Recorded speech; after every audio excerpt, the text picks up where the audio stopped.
কেউ তোমাকে দুটো কটু কথা শোনালে তুমি জাস্ট ইগনোর করবে, পাত্তা দিবে না।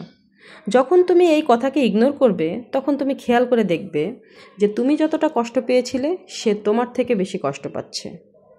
একটা কটু কথা তোমার পুরো দিনটাকেই নষ্ট করে দিতে পারে, আবার ওই কথাটাই তোমার পুরো জীবনটাকেও বদলে দিতে পারে। কখনো কি খেয়াল করেছো মানুষ তোমাকে দুটো কটু কথা শোনালে তুমি আরও সামনের দিকে এগোতে শুরু করো? যে তোমাকে কটু কথা শোনায় সে আসলে জানে তুমি তার থেকে বেশি শক্তিশালী, তাই তার হিংসা হয়। আমরা সবাই মোটামুটি এমন পরিস্থিতির মধ্যে দিয়ে যাই।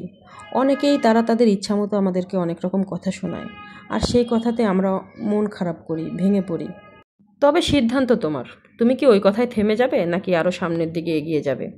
আমি আর এখন থেমে যাই না, আমি বিভিন্ন রকম কথা শুনি, আর সেই কথাগুলো আমার নিজের কাছের আত্মীয় স্বজনের কাছ থেকেই শুনি।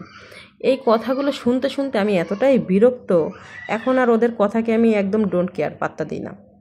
যখন পাত্তা দেই না তখন ওরা কি করে জানো, ওরা আমার চেয়ে ওরা বেশি কষ্ট পায়, আর ওই কষ্টটা আমি এনজয় করি। মানুষ আসলে তখনই কথা শোনায় যখন দেখতে পায় তুমি তার থেকে ভালো হচ্ছ বা ভালো এগোচ্ছ, তখন তোমাকে টেনে হিঁচড়ে নিচে নামাতে চায়। আর নিচে নামানোর প্রধান অস্ত্র হলো মুখের কটু কথা, খারাপ কথা। মানে বিভিন্ন অস্ত্র আছে, তার মধ্যে প্রধান অস্ত্রই মানুষের মুখের কথা, খারাপ কথা। কাউকে কিছু বলার দরকার নেই, চিৎকার করারও দরকার নেই, প্রতিশোধ নেবারও দরকার নেই, জাস্ট ইগনোর।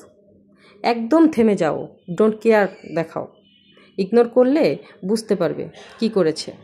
যেই আগুনটা তোমাকে পোড়ানোর জন্য তোমার দিকে ছুড়ে দেয়, সেই আগুনটাকে আলো বানিয়ে সেই আলো দেখে দেখে তুমি সামনের দিকে পথ চলো, সামনের পথটাকে আলোকিত করো। কটু কথার জবাব আসলে জোরে দিতে হয় না, ওটা উচ্চতায় দিতে হয়, কাজে দিতে হয়। আমি পরিশেষে এটাই বলতে চাই, কটু কথার বিরুদ্ধে প্রতিবাদ হলো চুপ থাকা, ইগনোর করা।